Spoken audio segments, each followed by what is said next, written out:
hablaremos sobre la escuela estructuralista. La escuela estructuralista es un tipo de modelo para conformar estructuras organizacionales. Se distingue de las estructuras tradicionales y carismáticas, que se interesan principalmente por el sistema económico. En la escuela estructuralista se interesaron por estudiar las interrelaciones como las estructuras a través de las cuales se producen el significado de una cultura. La teoría de esta escuela es que en una organización idealmente debería coincidir con un grupo de personas organizadas en una estructura jerárquica y guiada en la toma de decisiones racionales y legales.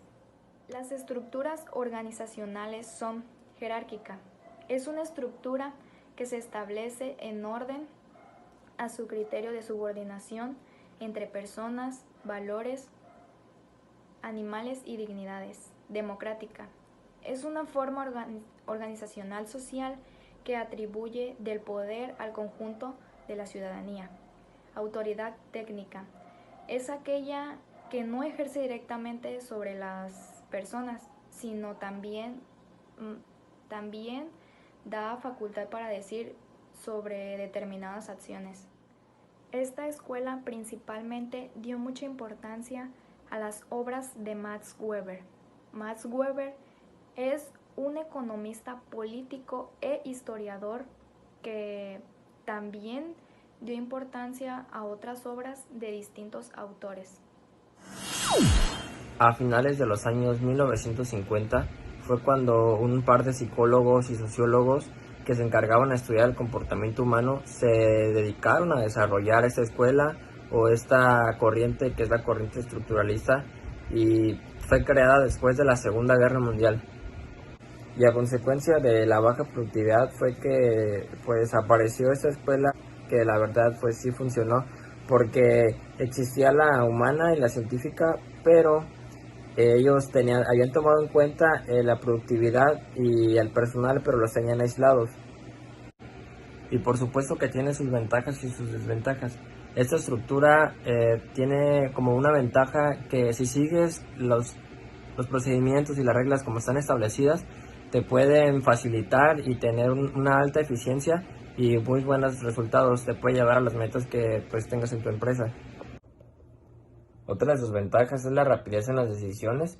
Al tomar la decisión, las personas deben de saber qué van a decidir, así que pues eso ahorra un poco de tiempo, como también reduce los problemas, porque las personas ya deben de saber las responsabilidades que tienen y su función y todo.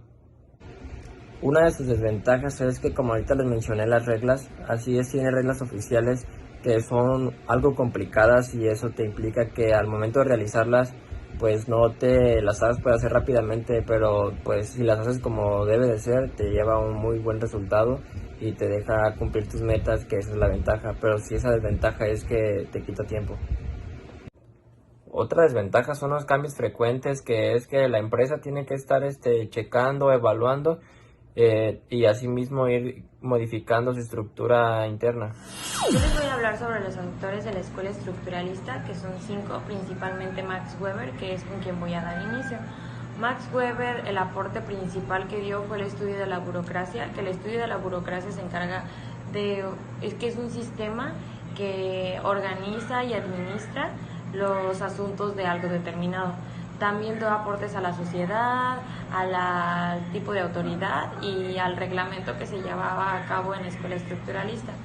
Otra autora también fue René Maïns, que ella dio aporte principalmente a la organización en 3 formas, que una fue la estructura jerárquica, que la estructura jerárquica se encarga de establecer distintos grados de subordinación entre elementos que lo componen, ya sea la escuela estructuralista misma.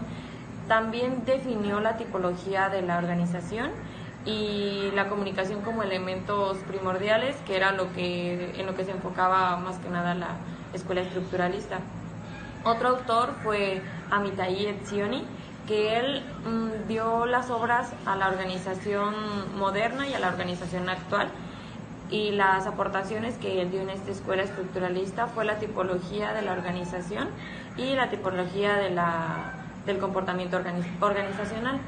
Otro autor que también tiene que ver con esta escuela fue Chester Barnard, que los aportes que él dio fue la definición del ejecutivo y complementó la teoría de la autoridad que ya la había dado Max Weber, pero él, valga la redundancia, complementó esta teoría para poder ser completa de la escuela estructuralista.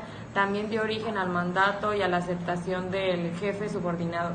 Otro autor de esta escuela fue Ralph Derentor, que él principalmente realizó un análisis estructural de comportamiento que se prestaba a la atención de conflictos y las fuentes que lo generaban para buscar soluciones y no tener solamente un mandato, sino ver más posibilidades en la escuela estructuralista.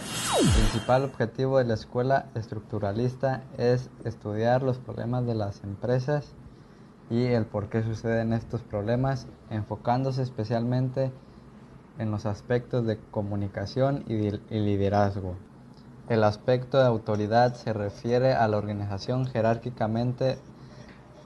La jerarquía se refiere al nivel de poder o control que tiene una persona dentro de una empresa y ésta se divide en áreas o grupos de trabajadores. El aspecto de comunicación se refiere a si yo tengo una buena comunicación con mis trabajadores y si les doy a entender bien lo que quiero que hagan y cómo quiero que lo realicen. Es importante que yo les transmita la información adecuada para que ellos puedan realizar el trabajo adecuadamente también. Ejemplos de la escuela estructuralista en general sería, pues como ya lo había mencionado, es por jerarquización, que es el nivel o poder que tiene una persona dentro de la empresa, ya sea escuela, en el ejército. En una empresa un ejemplo sería, pues está el director, el subdirector y muy posiblemente el subdirector tenga un ayudante que se encarga de informar lo que quiere que hagan los trabajadores en diferentes áreas. El ejemplo en una escuela sería que primero está el director, muy posiblemente tenga un subdirector, luego estarían los maestros y después nosotros como alumnos. El ejemplo en un ejército, la jerarquización sería general, coronel, tenientes, subtenientes y después están todos los soldados.